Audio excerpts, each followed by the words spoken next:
All right, this is my first attempt at unloading. I didn't get any footage of my partner lifting the bin out with his forklift. I was too busy helping him with the chains and stuff. I should have took somebody with me to give me a hand, but yeah, for a second there I thought the tilt had maxed out, but it hadn't. It's at max now, but it did throw me for a loop there for a second. I felt like it wasn't really going to go high enough to unload the bin. So anyway, I'm going to run down and pick up the other bin and hopefully not make an ass out of myself too bad trying to back up this thing. Now, I drive trucks for a living, so you know, I can back a trailer up and all that. That's not a problem. It's just you know, unfamiliar with this setup, so we're going to get familiar with it though. So anyway, be back at you.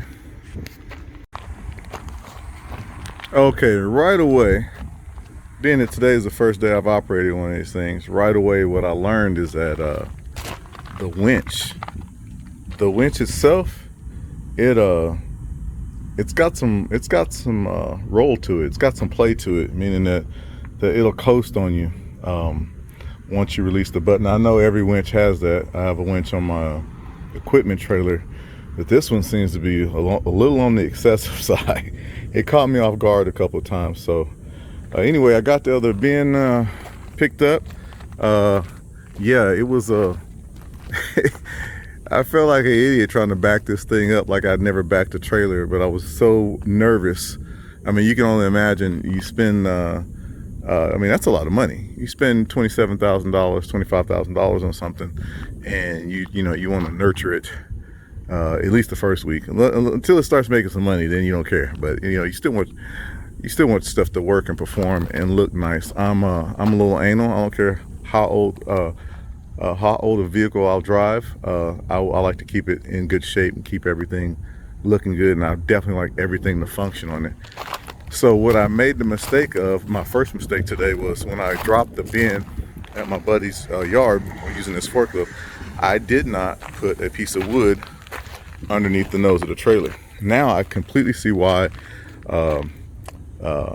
Josh Roman of American AF Dumpsters, Jesse Mims, I see why those guys are using a piece of wood under the nose of the bin, because there's a gap, a huge gap between the rail at full tilt and the bin, and it actually hangs up underneath the rail, you know, as soon as you start lifting. So this gives it a head start and gives it a jump off and allows it to bypass getting caught in that area by putting this wood under here. Other than that, everything went fairly textbook. You know, I did get advice from one of the guys there, because my buddy's place, they fabricate pump trucks. He was telling me treat it like a regular roll-off, and I told him, hey, it's new. You know, I'm being timid. It's like a newborn baby. You know, you don't want to scratch anything up or beat it up. I haven't got these things labeled or anything yet. Now, you know, I want them to be nice and clean and flat. I mean, even right now, I'm considering busting out the pressure washer and giving it a bath. As silly as that sounds, but again, you know, I like my stuff to look good, and I want to be able to drop these bins somewhere, and when someone sees them, they see that whoever owns it is definitely proud of what they have. So yeah, that's about it. I am going to work today or this evening. I'll be working on getting shooting out some emails to DRS and getting that rolling, and because you know, I'm in Arizona, so they're probably long gone for the day. Yeah, get that going, and then I've got to get going with some stickers. I did write down the information. I believe that Josh from American AF, I believe it's Josh. Anyway, American AF, as well as Trash Business, the young man there in Texas. I might order up some stickers. Again, I only have 2 bins, so the idea is to get my name out there, get my number, and I'm not gonna go heavy on any advertising as of yet. Right now, I've had a little success just doing odd jobs for people.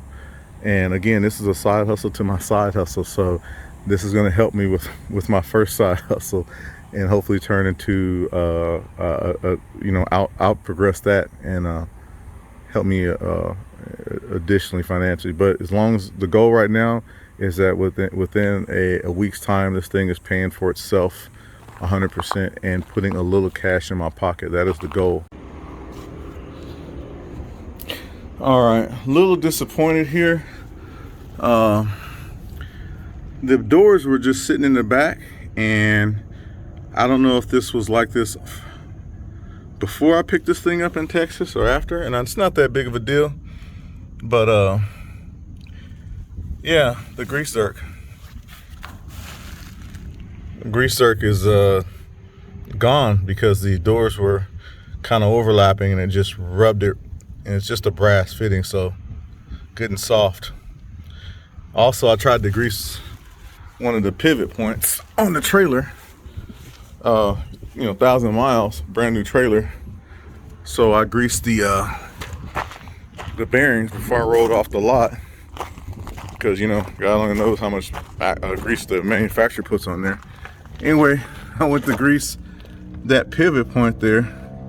I don't know if you can see that, but yeah, it sheared right off. So yeah, I'll probably I'm gonna replace that and then give them, make sure they're both taking grease. But yeah, I've seen in the past where people bought new trailers and thinking, oh yeah, the wheels are full of grease, bearings are packed with grease, and only to have the thing overheat and seize up going down the road. So anyway, haven't done any work with the trailer obviously, but just little things I noticed. Yeah, they should have had this stuff wrapped together, something between the two, but the doors were just sliding around on each other. And hey, I'm gonna keep that bar at the top. I'm probably gonna, make sure it's nice and square, and maybe tack weld it in place, burn it in on one side. I know it might hinder dumping, especially oversized items, but I'm gonna leave one bin like that and see how it goes. I kind of like having that there as reinforcement. Not so excited about the weld here. It's spot welded. It's not burned in from top to bottom, and it looks like somebody's math was off right here. So they just beat it with a hammer and put booger welds on it. So not happy about that either. So I know it's it's a production piece. It's not, and they're trying to turn and burn on these things. Let's be honest, the demand is so high right now for them. The price of steel is up, all that, and we all know that. But quality shouldn't suffer. But yeah, I feel like this is integral to the support of the trailer itself. I mean, that holds. That piece is supposed to reinforce the sidewall, and it's just tacked in a few places.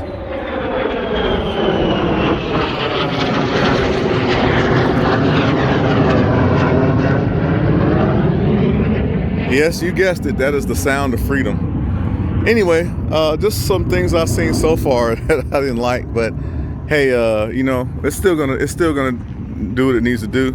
I can weld, grind, paint, fabricate. I'm not a welder, but I can weld, MIG, TIG, and stick. But yeah, just thought I'd take time to share my thoughts so far on the new trailer. All right, peace.